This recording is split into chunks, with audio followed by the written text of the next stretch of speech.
With the first anniversary of the Legend of Zelda Tears of the Kingdom having come and gone, and with the upcoming release of the Masterworks behind the scenes book coming this August to Japan, I feel like now is a perfect time to talk about the Golden Joystick Awards Game of the Year in Nintendo's category. One of the biggest mysteries surrounding this game, however, are the Zonai. The Zonai, from the launch of Breath of the Wild, have been hotly debated and a source of many fan theories for years. Many predictions believed that the Zonai would be the basis of the sequel to Breath of the Wild, and as it turns out, this is true. But the game seemed to offer more questions than answers, and most of the answers we received were severely vague, so let's take a moment to talk about this.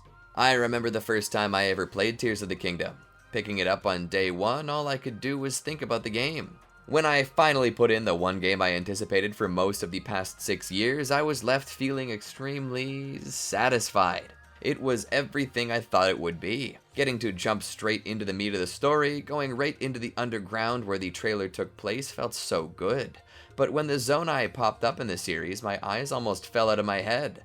Having watched so many Zonai theories to that point, the moment I heard the name drop, I'm not ashamed to say I squealed like a little schoolgirl. Nintendo knew exactly what they were doing. Breath of the Wild left so many open points and hints. A world-building technique designed to keep people attracted for years to come, and Tears of the Kingdom faithfully recreated the same here. But the issue with this is that Tears of the Kingdom, according to producer Eiji Aonuma, will not receive a sequel, with the story having been wrapped up already. We're more likely to see another form of the Zelda world when we get the next game, one that likely won't build off of the lore from this game so much. This leaves us with questions that, unless DLC eventually gets involved, are doubtful to be answered. But part of the charm of the wild duology of games is exactly that. They're vague and open for interpretation. The creators of these games seem to take Death of the Author seriously, in giving us not only freedom of gameplay, freedom of world, the ability to tackle anything you see your own way, but they also give us freedom of interpretation.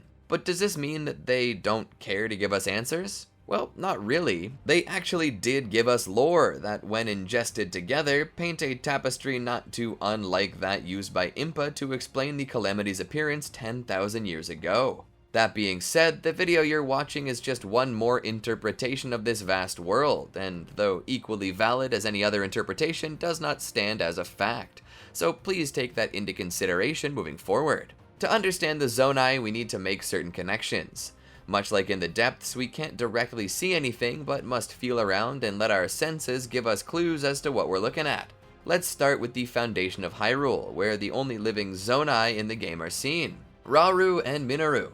In the game, we're told that what we're witnessing is the foundation of the Kingdom of Hyrule, and that its first king was Rauru, and its queen was Sonia. Besides him, Minoru is an advisor of sorts, being the king's sister, and one obviously well versed in the lore and history of their people. When Zelda is transported back there, she meets with them, and establishes early on that they are blood related, as she possesses Rauru's power of light, as well as Sonia's power of time, which has always been something that an incarnation of Zelda possesses. In fact, this possibly hints at the idea that Zelda herself and Sonia are both incarnations of the same goddess, Hylia. But that's a rabbit hole we probably shouldn't go down right now. From here, we see that the Kingdom of Hyrule is having no end of trouble from the Gerudo, who currently face them in war. After Rauru displays his power gained by Secret Stone, he manages to destroy the Gerudo's will to fight. Even the powerful Ganondorf must concede to the power displayed by the king. He grew thirsty for it and feigned allegiance with Rauru, something both Zelda and Rauru knew full well. At night, however, Ganondorf attacks and assassinates Sonia, taking her Secret Stone and becoming the Demon King. From here, King Rauru launches an all-out war against the Demon King, one he is not equipped to win by himself. This was known as the Imprisoning War. He gathered the strongest warriors from the 4 tribes, the Rito, the Goron, the Zora, and even the Gerudo, who had forsaken Ganondorf due to his evil actions.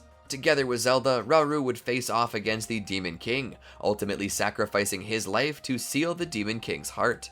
A seal that would last an undisclosed amount of time, at least 10,000 years. With the battle over, the wounded sages return home. Minoru, wounded the worst, realizes her death is imminent, and so bonds her soul to a technological marvel while Zelda begs the sages to aid Link in the future. She then swallows her own secret stone and wanders the sky as the Light Dragon until the present moment.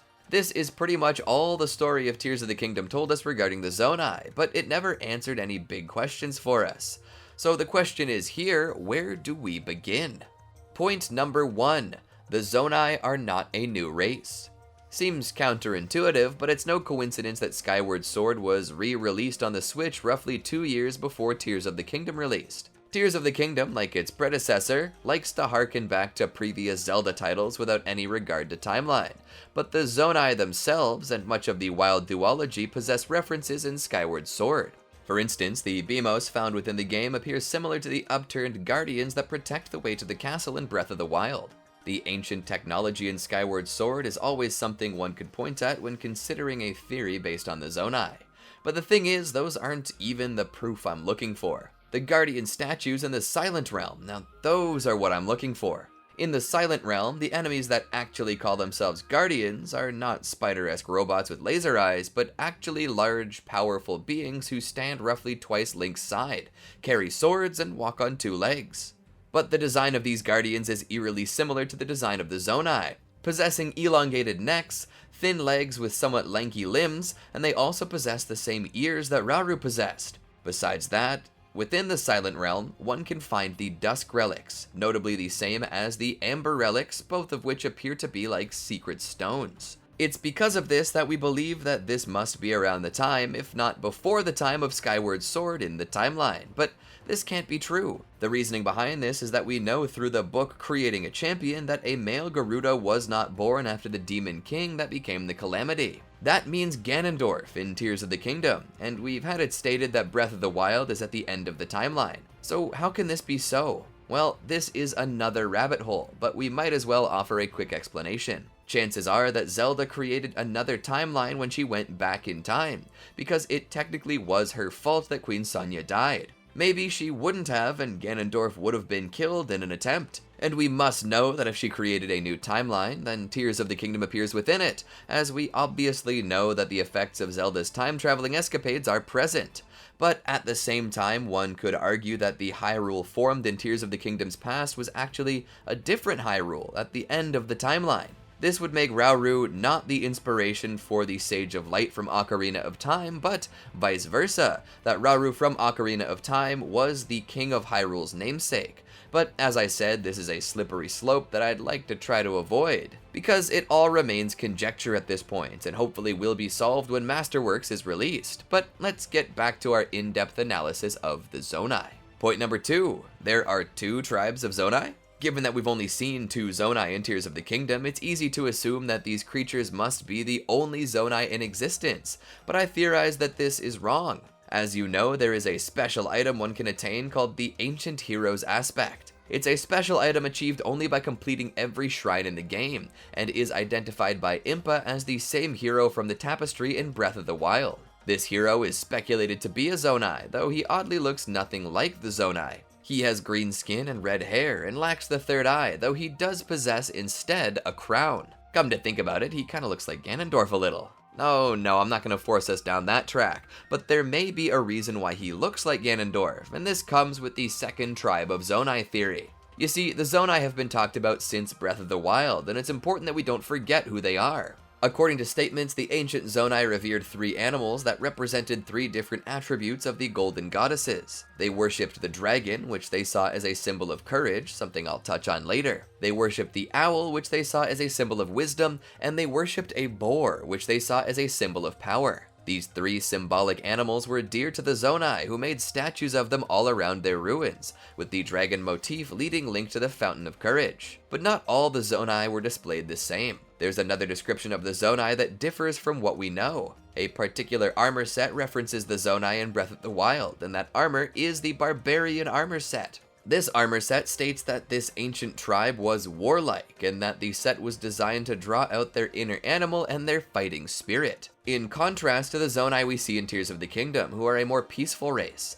But they need not always have been that way. Now, what about this points to a second Zonai tribe? In truth, it's the Ancient Heroes aspect.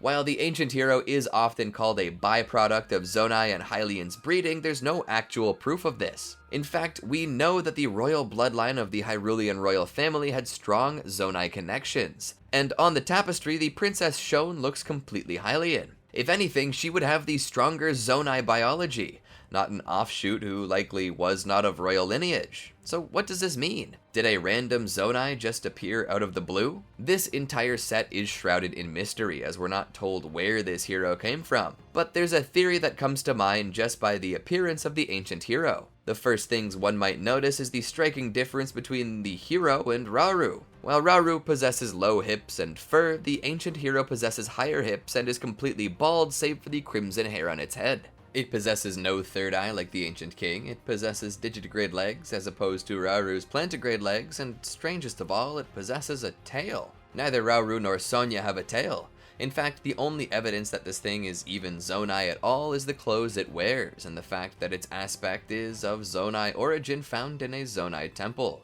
This second tribe of Zonai could have possibly been a servant race to the Zonai, not equal but designed to be slaves. It's possible even that this clan wasn't Zonai at all, and was merely adopted by the race and adapted to their culture. It's not clear, but we know that this other tribe was physiologically different. But I can hear you now. How do you know that the hero wasn't an aberration of the Zonai? Because he's not the only one we've seen in the game, but for that we need to travel several hundred meters below Hyrule.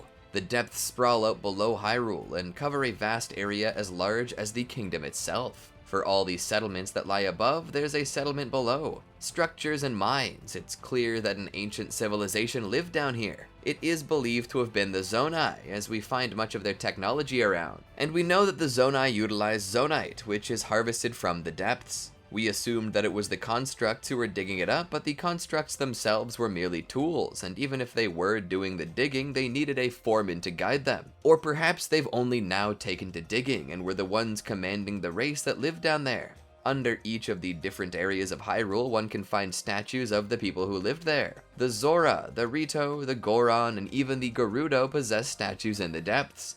But the statues that stand out the most are the large, burly ones. This race is never identified. However, one thing we do know is that they are not human. They possess digitigrade legs, a snout, and even a tail that bears a striking resemblance to that of the ancient hero. The Zonai themselves lived on top of the land above, while the ancient hero's ancestors lived in the darkness of the depths, likely serving as slave labor to the Zonai above. Down here, they set up statues that would point a direct line from one to the other, giving them some form of linearity in their daily lives in an area devoid of light. Funny enough, there are two known Zonai ruins above ground. The first and more widely known are the Zonai ruins in Faron, but there is a secondary Zonai location known as the Thyflo ruins, and these ruins are known to be extremely dark continually, regardless of the time of day. This area is also navigated using statues that point in certain directions. Whoever the second tribe of Zonai were, they preferred to live in darkness. Point number 3, the Zonai were at war.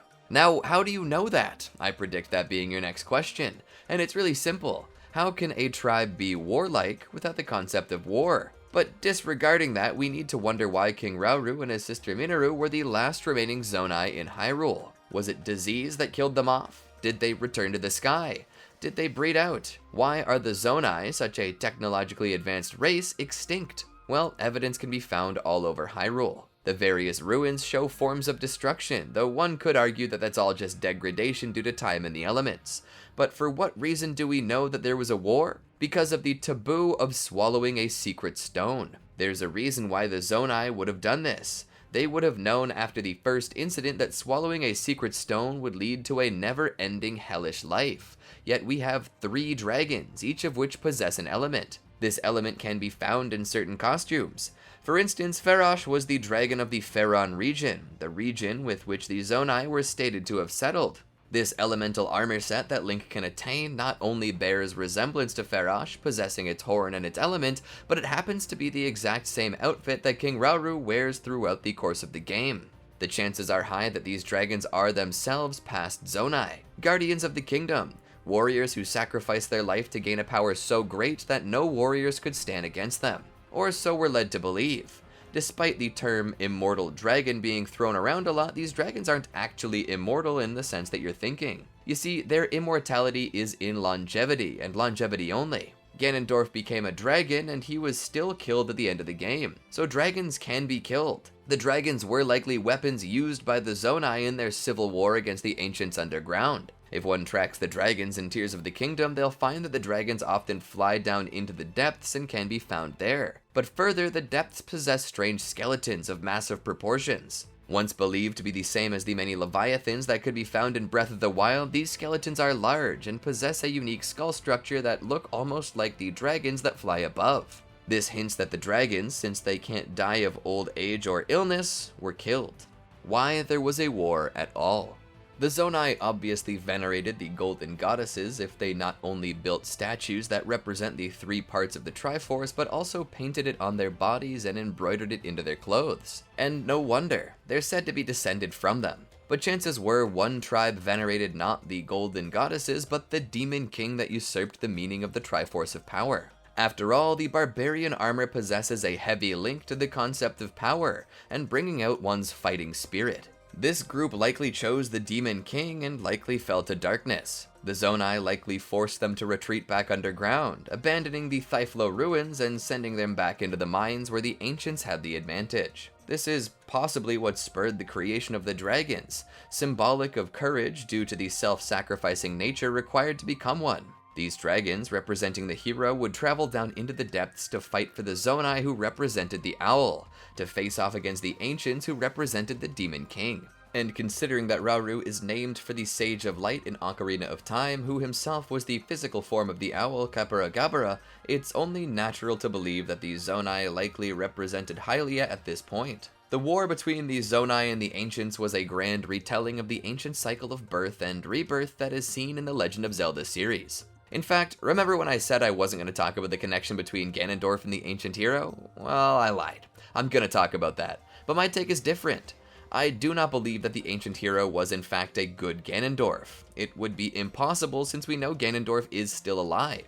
But this doesn't mean that there isn't a connection. Ganondorf's skin color is always unusual when compared to that found in the rest of Hyrule. Well, Koume and Kotake always have the green skin tone, but they're also connected to Ganondorf as his surrogate mothers. But that could also simply link them to this ancient race as well. The ancients possess red hair and green skin and seem to wear Gerudo-style jewelry, which means that they could have a connection to the Gerudo, and particularly to the bloodline of Ganondorf. This could, in theory, mean that during the war, the ancients were actually the vassals of the next Demon King, meaning the reason why the civil war began entirely was because Demise reincarnated among the ancients.